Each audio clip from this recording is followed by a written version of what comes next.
तो फिर से एक नए पार्ट में पीसीएमबी में आप सभी का स्वागत है। जैसा कि आप जानते हैं अपने पीसीएमबी के इम्पोर्टेंट प्रश्नों की सीरीज चल रही है और जैसा कि जानते हैं आप हाइड्रो का इस पार्ट का नाम क्या है, हाइड्रोकार्बन है। इससे पीछे वाला पार्ट जो मैंने करवाया है वो कार्बनिक रसायन है ना। उसमें आपको एक क्लास और भी मिलेगी, है ना। ये प्रश्न मेरे पास तैयार किए हुए हैं, इसलिए मैं ये क्लास को आपको सबसे पहले दे रहा हूं। उसमें एक क्लास और आपको दी जाएगी, उसमें वह पार्ट पूरे तरीके से क्या हो जाएगा, कंप्लीट हो जाएगा। उसके मोस्ट इंपोर्टेंट कुछ क्वेश्चन और बचे हैं जो कि मैथमेटिकल टाइप के हैं, तो उन्हें थोड़े निकालने में मुझे समय लग रहा है, इसलिए उस कार्बनिक रसायन की आपको एक क्लास और मिलेगी। उस क्लास के अंदर वह पार्ट पूरे तरीके से क्या हो जाएगा, कंप्लीट हो जाएगा। 10 से 15 मिनट या टाइम नहीं बता सकते कितना टाइम लगेगा, लेकिन एक क्लास और आएगी किसकी, कार्बनिक रसायन की। अब ये अपना उससे अगला वाला पार्ट है हाइड्रोकार्बन। पीसीएमबी वाले जो छात्र होंगे उन्हें पता है कौन सा पार्ट है हाइड्रोकार्बन, ठीक है। अब चलिए अपन चलते हैं हाइड्रोकार्बन इंपोर्टेंट प्रश्नों की ओर, है ना। तो पहला प्रश्न क्या है, यह कृषि विज्ञान पीसीएमबी की सीरीज है ना। संतृप्त एवं असंतृप्त हाइड्रोकार्बन में अंतर लिखिए। इंपोर्टेंट प्रश्न है, आ सकता है आपके पेपर में, आ नहीं सकता, कोई ना कोई सा प्रश्न आपको पेपर में जरूर मिलेगा इनमें से ही, ठीक है। तो प्रश्न क्या है, संतृप्त एवं असंतृप्त हाइड्रोकार्बन में अंतर लिखिए। देखिए मैं आपको पहले याद करवा देता हूं इसे। एक तरफ लिख लोगे आप संतृप्त हाइड्रोकार्बन और एक तरफ लिख लोगे आप असंतृप्त हाइड्रोकार्बन। संतृप्त हाइड्रोकार्बन में आप पहला पॉइंट लिखोगे, ये एकल बंध से बंधे होते हैं। कौन, संतृप्त हाइड्रोकार्बन एकल बंध से बंधे होते हैं, और जो असंतृप्त हाइड्रोकार्बन है ये द्विबंध और त्रिबंध से बंधे होते हैं। इसमें क्या लिखा है, संतृप्त हाइड्रोकार्बन में मैंने पहला पॉइंट यही बनाया है, ये केवल एकल बंध से बंधे होते हैं। कौन, संतृप्त हाइड्रोकार्बन। और असंतृप्त हाइड्रोकार्बन में क्या लिखोगे, यह द्विबंध और त्रिबंध से बंधे होते हैं, ठीक है। इसका दूसरा पॉइंट क्या लिखोगे, ये प्रतिस्थापन ये प्रतिस्थापन क्रियाएं देते हैं, है ना। कौन, संतृप्त हाइड्रोकार्बन प्रतिस्थापन क्रियाएं देते हैं, जैसे ये पॉइंट है, ये प्राय प्रतिस्थापन क्रियाएं देते हैं, ये योगात्मक क्रियाएं देते हैं। देखिए प्रतिस्थापन का तात्पर्य है, जैसे कि मैंने ये चौक रख लिए इस हाथ पर, है ना। अब मैंने क्या किया, इस चौक को इस हाथ से हटा दिया और कोई दूसरी वस्तु मैंने इस पर लाकर रख दी, तो ये कौन सी क्रिया हो गई, ये प्रतिस्थापन क्रिया हो गई, ठीक है। अब जैसे ये सी हाथ पर ये चौक रखी है और कोई दूसरी वस्तु और लाकर रख दी जाए, तो ये दोनों बताइए बिना उठाए, इसे नहीं हटाया और इस पर कोई दूसरी वस्तु और रख दी, तो ये क्या है, योगात्मक। योगात्मक का तात्पर्य है जोड़ देना और प्रतिस्थापन का तात्पर्य है घटा देना, यानी किसी वस्तु को उठा देना, है ना, हटा देना। तो ये दूसरा पॉइंट क्या है इसका, यही है, ये प्राय प्रतिस्थापन क्रियाएं देते हैं। मतलब ये क्या करते हैं, एक वस्तु को किसी दूसरी वस्तु से हटा देते हैं। मतलब जैसे कि ये वस्तु रखी है इस हाथ पर, इसको हटा देंगे और इसकी जगह पर कोई दूसरी वस्तु रख देंगे। ये कौन सी क्रिया है, ये प्रतिस्थापन क्रिया है। योगात्मक का तात्पर्य है जोड़ देना, मतलब इसको मैंने इन दोनों को जोड़ दिया, तो ये कौन सी क्रिया है, योगात्मक क्रिया है, ठीक है। तो जो असंतृप्त हाइड्रोकार्बन है इसमें योगात्मक अभिक्रियाएं होती हैं, और जो संतृप्त हाइड्रोकार्बन है इसमें प्रतिस्थापन अभिक्रियाएं होती हैं, ठीक है। अभिक्रियाएं भी लिख सकते हो और क्रिया भी लिख सकते हो, अभिक्रिया भी लिख सकते हो, क्रिया भी लिख सकते हो, दोनों एक ही बात है, ठीक है। अब इनमें संतृप्त हाइड्रोकार्बन में इनमें बेयर का तनाव नहीं होता है ना। किसमें, संतृप्त हाइड्रोकार्बन में थर्ड और लास्ट पॉइंट है, इनमें बेयर का तनाव नहीं होता है, और इसमें असंतृप्त हाइड्रोकार्बन में इनमें बेयर का तनाव अधिक होता है। अब आपके दिमाग में सवाल होगा, सर ये बेयर क्या है ना। तो देखिए बेयर का तात्पर्य है बेरिंग। बेरिंग आपने देखा होगा, जो बेरिंग गोल गोल होती है, लगी होती है, उससे बोलते हैं, ठीक है। तो तनाव का तात्पर्य क्या होगा, जैसे मान के चलिए सिंपल उदाहरण देता हूं मैं, अपन ने ये दोनों हाथों के बीच में क्या लगा ली है, चोक लगा ली है। अब ये हाथ इधर से धक्का दे रहा है, ये हाथ इधर से धक्का दे रहा है, ठीक है। तो इनके बीच में ये चोक क्या क्या है, ये चोक पर एक दबाव पड़ रहा है ना, इस पर एक तनाव पड़ रहा है, इसी को ही बोलते हैं बेयर, है ना। लेकिन यहां क्या है, इन हाथों की जगह पर क्या होगी, बेरिंग होगी, ठीक है। यहां क्या होगी, इन हाथों की जगह पर बेरिंग, यानी एक ठोस वस्तु किसी दूसरी ठोस वस्तु पर क्या करे, दबाव डाले, यानी एक ठोस वस्तु इधर से आए और एक ठोस वस्तु इधर से आए और ये दोनों आपस में क्या डाले, दबाव डालें। तो दबाव डालेंगे तो इनके बीच में एक बल बल काम करेगा, संपर्क बल काम करेगा, उसी को ही क्या बोलेंगे, उसी को ही अपन बेयर का तनाव। बस फर्क इतना सा होगा, दोनों तरफ बेरिंग होगी, बेरिंग, है ना। बेयर का तात्पर्य है बेरिंग। तो इनमें तीसरा पॉइंट यही है, इनमें बेयर का तनाव नहीं होता, अर्थात संतृप्त हाइड्रोकार्बन में बेयर का तनाव नहीं होता और असंतृप्त हाइड्रोकार्बन में बेयर का तनाव होता है। उम्मीद है ये प्रश्न आपको याद हो गया होगा। चलिए अब चलते हैं अपन अपने नेक्स्ट प्रश्न पर। अगर कोई नया व्यूअर सोचे, है ना, वीडियो को लाइक कर देना है। अगर कोई नया व्यूअर्स हो चैनल पर तो वीडियो को लाइक करना है, चैनल को सब्सक्राइब करना है और अपने दोस्तों के साथ शेयर करना है। चलिए अब चलते हैं अपन इसके नेक्स्ट प्रश्न पर। उम्मीद है यह प्रश्न आपको क्लियर। चलिए अब चलते हैं अपन अपने नेक्स्ट प्रश्न पर। क्या है नेक्स्ट प्रश्न, मार्स गैस के भौतिक गुण लिखिए। या मार्स गैस को याद रखना मेथेन गैस भी कहा जाता है। यह प्रश्न आपके पेपर में बदल के भी आ सकता है। यह प्रश्न ऐसे आ सकता है, मेथेन गैस के भौतिक गुण लिखिए या मार्स गैस के भौतिक गुण लिखिए। इंपोर्टेंट प्रश्न है। चलिए अब मैं आपको ये याद कराता हूं, है ना।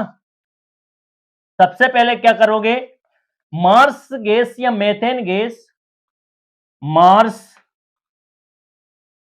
या मेथेन गैस के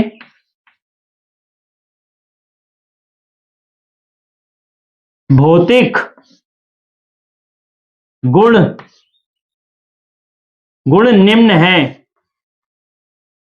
निम्न है, ठीक है। इसे लिखने के बाद में आप सबसे पहले पॉइंट क्या लिखोगे, यह ज्वलनशील है, यह ज्वलनशील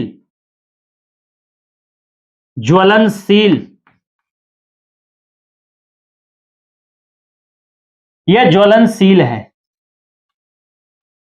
मतलब कहने का तात्पर्य यह है, अगर आप इसमें आग लगाओगे तो ये आसानी से जल जाएगी, है ना। ये नहीं कि तुमने इसमें आग लगाई और ये नहीं जली, है ना। अगर नहीं जलती तो अज्वलनशील हो जाती, और जल गई, आसानी से जल गई तो ज्वलनशील है, ठीक है।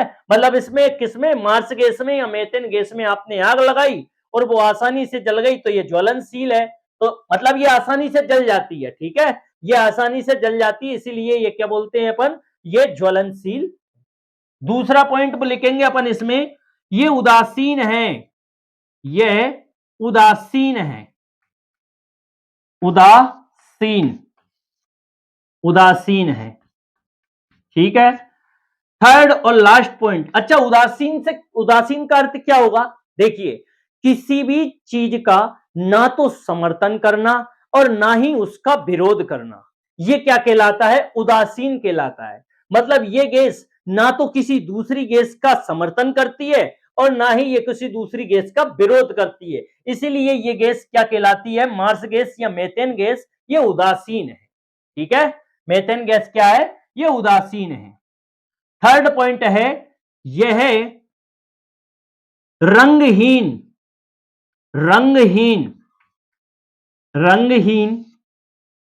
स्वादहीन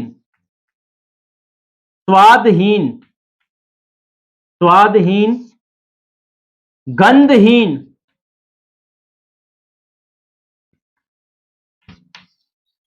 होती है, मतलब इसमें ये इसका मेथेन गैस का या मार्स गैस में कोई रंग भी नहीं मिलेगा तुम्हें, ना तो इसका रंग काला, पीला, हरा, गुलाबी, किसी भी प्रकार का रंग नहीं मिलेगा। ये रंगहीन है, मतलब रंगीन नहीं है ये, ठीक है, रंगहीन, बिना रंग की है ये। स्वादहीन, इसके अंदर कोई स्वाद नहीं है, गंधहीन तो इसे जलाओगे तो किसी भी प्रकार की आपको खुशबू नहीं आएगी। खुशबू का तात्पर्य अपन क्या बोल देते हैं, खुशबू बोल देते हैं। तो गंधहीन होती है, स्वादहीन होती है और रंगहीन होती है। चलिए, उम्मीद है ये प्रश्न आपको समझ में आ गया होगा। आ गया हो तो अपन चलते हैं इसके नेक्स्ट प्रश्न पर। चलिए अब चलते हैं अपन इस अपने नेक्स्ट प्रश्न पर, है ना। प्रश्न क्या है, एसिटिलीन गैस के उपयोग लिखिए। मतलब एसिटिलीन गैस के क्या लिखने हैं, आपको उपयोग लिखने हैं। इसके 3 उपयोग हैं, मैं आपको याद करवा देता हूं। ये रंगहीन गैस है, रंगहीन भी है, स्वादहीन भी है और गंधहीन भी है, लेकिन मैंने यहां एक ही लिखा है, ये रंगहीन गैस है। ठीक है, आप एक लिख देना, कोई दिक्कत नहीं है। हमेशा याद रखना, एसिटिलीन गैस वायु से हल्की होती है ना। वायु से क्या होती है, हल्की होती है। कौन सी गैस, एसिटिलीन गैस। और तीसरा और इसका लास्ट पॉइंट क्या होगा, शुद्ध गैस में ईथर के समान मीठी गंध आती है। मतलब शुद्ध गैस में, जब ये गैस में किसी प्रकार की मिलावट ना हो, है ना। एसिटिलीन गैस में जब जब तक आप कोई दूसरी गैस ना मिलाओ, तब तक इसमें से कैसी खुशबू आएगी, मीठी गंध आती है ना। कैसी गंध आती है, मीठी गंध आती है। शुद्ध गैस में ईतर के समान मीठी गंध आती है। उम्मीद है ये प्रश्न भी आपको याद हो गया होगा। इसका सबसे पहला पॉइंट मैं आपको एक बार और समझा देता हूं। ये रंगहीन गैस है, क्या, एसिटिलीन गैस रंगहीन गैस है। इसका सेकंड पॉइंट होगा, ये वायु से हल्की है। और इसका थर्ड पॉइंट क्या होगा, शुद्ध ईतर में, है ना, शुद्ध गैस में ईथर के समान मीठी गंध आती है ना। शुद्ध गैस में ईथर के समान मीठी गंध आती है। उम्मीद है यह प्रश्न भी आपको याद हो गया होगा। चलिए अब चलते हैं अपन इसके नेक्स्ट प्रश्न पर। चलिए अब चलते हैं अपन अपने नेक्स्ट प्रश्न पर। नेक्स्ट प्रश्न क्या बोलता है, गोबर गैस के 3 मुख्य संगठकों के नाम लिखिए। देखिए, गोबर गैस में 5 प्रकार की गैसें पाई जाती हैं, लेकिन मुख्यतः इसने 3 ही का नाम पूछा है, इसलिए मैं आपको 3 बता रहा हूं, है ना। तो आप सबसे पहले उत्तर लिखना प्रारंभ करोगे। सबसे पहले क्या लिखोगे, आप उत्तर लिखोगे। और उत्तर लिखने के बाद में लिखोगे आप, गोबर गैस के 3 मुख्य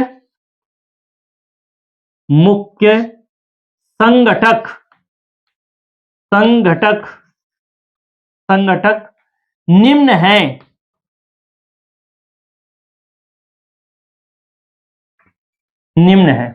सबसे पहला नाम इसमें अपन लिखेंगे, सबसे फर्स्ट नाम लिखेंगे अपन इसमें मेथेन।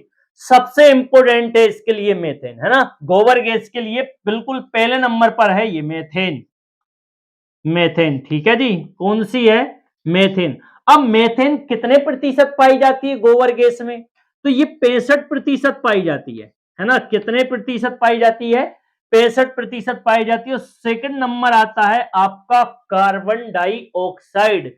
आप ऑक्सीजन नाक से बाहर निकालते हो, मतलब कार्बन डाइऑक्साइड नाक से बाहर निकालते हो और उसके स्थान पर आप क्या लेते हो, ऑक्सीजन लेते हो। वही कार्बन डाइऑक्साइड, है ना, जिसका सूत्र क्या होता है, CO2 होता है ना।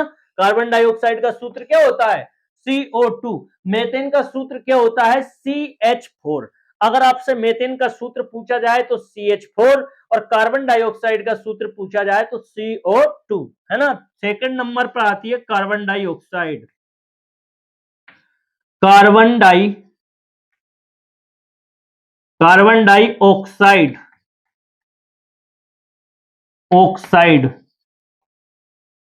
ये कितने प्रतिशत पाई जाती है, तो आप बोलोगे ये 30% पाई जाती है गोबर गैस में। कितने प्रतिशत पाई जाती है, ये 30% पाई जाती है। और थर्ड और लास्ट पॉइंट पर आएगी आपकी सल्फाइड हाइड्रोजन सल्फाइड। ठीक है, सल्फाइड हाइड्रोजन सल्फाइड हाइड्रोजन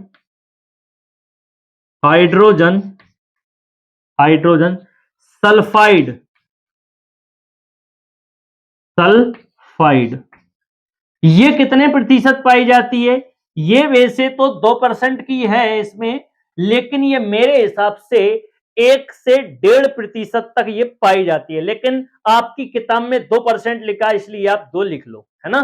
ताकि आपको कोई दिक्कत ना आए, है ना? पेपर में भी आए तो आप 2% आए ऑप्शन में तो 2% लगा देना। वैसे सही जो तैयारी की बुक होती है उनमें 1 से 1.5% लिखा है इसमें, है ना? हाइड्रोजन सल्फाइड 1 से 1.5%, लेकिन आपकी बुक में लिखा है 2%, तो आप 2% याद कर लो। तो उम्मीद है ये इस वीडियो में फिलहाल इतना ही। मिलते हैं अपन नेक्स्ट वीडियो में। तब तक के लिए आप सभी का धन्यवाद। जिसने चैनल को सब्सक्राइब नहीं किया वो चैनल को सब्सक्राइब कर ले और अपने दोस्तों के साथ शेयर करें। वीडियो को लाइक जरूर से जरूर करें। ये मेहनत आपके लिए ही चल रही है। आप सभी का धन्यवाद।